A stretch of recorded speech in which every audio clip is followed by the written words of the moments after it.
안녕하세요, 최인호입니다. 정언 비평 두 번째 시간입니다. 이 중국이라는 나라의 기본 사고를, 문화를 모르면 이 사드 문제를 제대로 이해할 수가 없어요. 너무너무 중요한 문제인데, 왜 이래.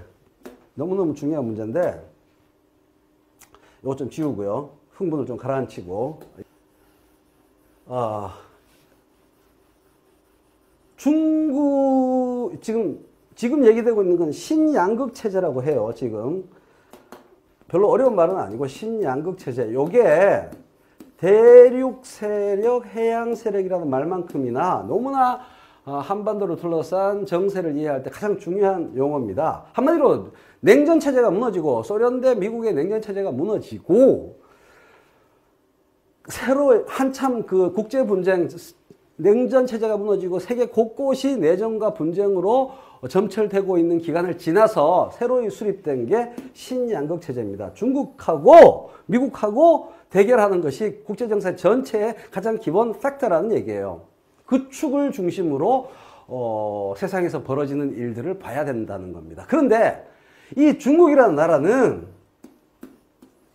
우리는 국사책을 배워서 알아요. 이게 얼마나 밀리터리 시스템인가, 군사와 영토에 관한 한 다른 어떤 경제적 손해를 입더라도, 다른 어떤 인명 피해가 있고 다른 어떤 피해 데미지를 입는다고 계산되어진다 하더라도 절대로 포기하지 않는 게 중국입니다. 그래야만 중국이 유지되거든요. 그래서 생각을 해 보십시오. 고구려까지 거슬러 올라가 봐요. 우리 국사책에서 배웠죠. 수나라가 왜 짧은 왕조 기간밖에 버티지 못하고 왜 망했죠? 고구려를 치다가 작살났습니다.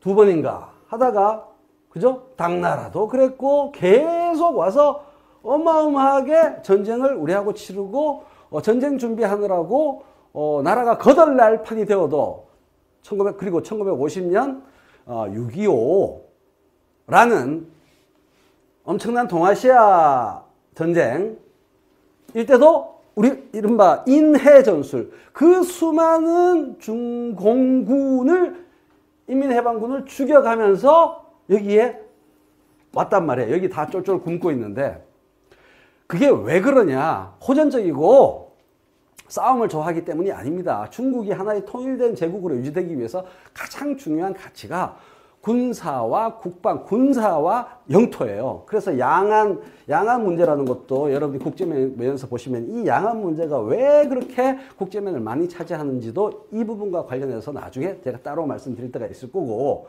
자, 이런 중국이라는 나라한테 여기 사드가 배치된다는 얘기는요 말이죠. 이 사드가 배치된다는 건 어마어마한 일입니다. 중국의, 나 이런 신문기사 제목 보면 한심해서 기자를 찾아가가지고 막 항의를 하고 싶어요. 중국의 속 좁은 제재 도 넘어 라는 헤드라인 있죠. 장난하는 겁니까? 도 안 넘었고요. 4단계로 나눠서 얘기할게요. 이렇게 되는데, 한국이 입는 피해, 중국의 한국에 대한 보복 단계, 사드 배치를 하겠다고 합의를 해서 우리가 피해를 벌써 많이 입었어요. 관광 피해를 주로 신문에서 얘기합니다. 웃긴 얘기인데 하여간 이 정도 피해를 입었어요. 그저께부터 시작된 2단계입니다. 2단계 피해. 한국은 있으나 마나한 나라라고 하면서 엄청난 보복이 될 것 같은 분위기인데, 문제는 아직 사드는 배치되지도 않았어요. 중국의 이런 문제에 대해서 얼마나 과민하게 생각하는지를 여러분들이 잘 모르셔서 그러는데, 중국 눈치 보고 그러면 우리가 굴복할 거냐, 그따위 헛민족주의 얘기하지 마시고요. 이게 사드 배치가 본격화되는 순간 이렇게 됩니다. 이 보복이 경제적 데미지 이 정도, 지금 여기 우리가 지금 있는 지점은 이 지점이에요. 이렇게 커질 겁니다. 장난 아니게 될 겁니다.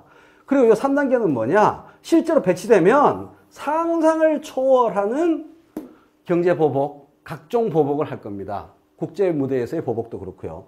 이 보복의 형태는 이게 이렇게 늘어날수록, 이 중요한 게 뭐냐면요, 이 사이가 나빠질수록 이 사이는 좋아집니다. 이 함수 관계에 대해서 모르면 엄청난 비극이 초래되는데요. 이 4단계가 이건 제가 점선으로 그릴게요. 너무 끔찍하니까 점선으로. 이거는 경제적 데미지를 얘기하는 게 아닙니다. 4단계는. 자, 1단계 우리가 겪었던 거, 2단계 초입이고 지금 사드가 실제로 배치되면 어마어마하게 경제보복이 심해져서 한국이 괴멸적인 타격을 받는데, 구체적으로 어떻게 괴멸적 타격을 받는지는 조금 이따 설명드리고요. 4단계는 제가 점선으로 그렸습니다. 이것은 경제적 데미지가 아니란 뜻입니다. 전쟁이란 말입니다. 국지전의 형태가 되든 어떻게 되든, 국제전이 되든 그건 아무도 몰라요. 여기가 화약고가 되고 1895년 청일전쟁과 똑같이 한반도가 전쟁터가 되는 일이 발생할 가능성이 너무나 높아지는 겁니다. 중국은 그런 나라예요. 그렇게 해야만 유지가 되는 나라이기 때문에. 이건 여러분이 다 아실 겁니다. 한국이 수출 제일 많이 하는 나라가 어디? 중국. 한국이 수입 제일 많이 하는 나라가 어디? 중국. 노태우가 그 전에 깔아놓은 중국과의 관계 속에서 중국 경제가 치고 올라갈 때 한국이 거기에 빌붙어서 한국이 경제가 돌아간 측면이 너무나 크다 이거예요. 그 정도로 결정적인 수출도 1위, 수입도 1위인데 중국 입장에서 우리가 그러냐 이거죠. 아까도 말씀드렸다시피 어떤 희생을 무릅쓰고라도 보복을 한단 말입니다. 영화 못 틀게 하고 한국 가수가 공연 못하게 하는 것은 정말 조족지혈이고 맛배기에 불과한 겁니다. 어마어마한 보복이 옵니다. 그러면 한국이, 여러분들은 보복하면은 연예인들 진출이 잘 안 될 것 같고, 영화도 잘 안 될 것 같고, 게임 수출하는 게 좀 안 될 것 같고, 관광 수입이 줄어들 것 같다. 이 정도만 해도 지금 인천 경제는 작살이 났어요. 이 정도만 해도. 그런데 그냥 추상적으로 경제가 안 좋아질 것이다 이렇게 말하는 거하고, 경제라는 추상적인 두 글자 얘기하는 거하고, 이걸 한번 보세요. 우리가 중국에 수출하는 거, 전자, 기계 제품, 전기, 음향 설비. 대기업도 있을 것이고 중소기업도 있을 겁니다.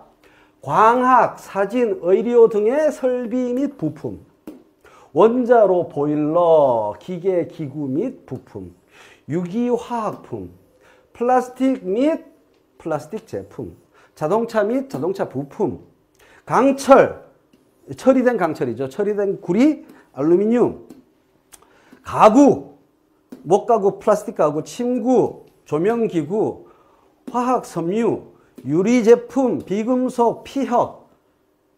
칠판 한 판때기를 제가 더 쓸 수 있겠어요, 없겠어요? 두 판때기도 더 씁니다.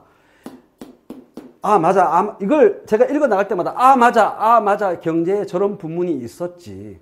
바로 여러분 친척, 바로 여러분 동네에 한 다리만 건너면 알게 되는 동네 사장님, 알고 지내던 중소기업 사장님들이 여기에 다 연루되어 있고, 그 종업원들이 여기 다 연루되어 있습니다.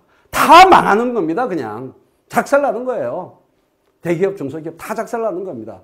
중국의 결심 한 방이면 이 모든 회사라는 건 말이죠, 매출이 딴 데 팔면 되지 뭐. 이건 미친 얘기입니다.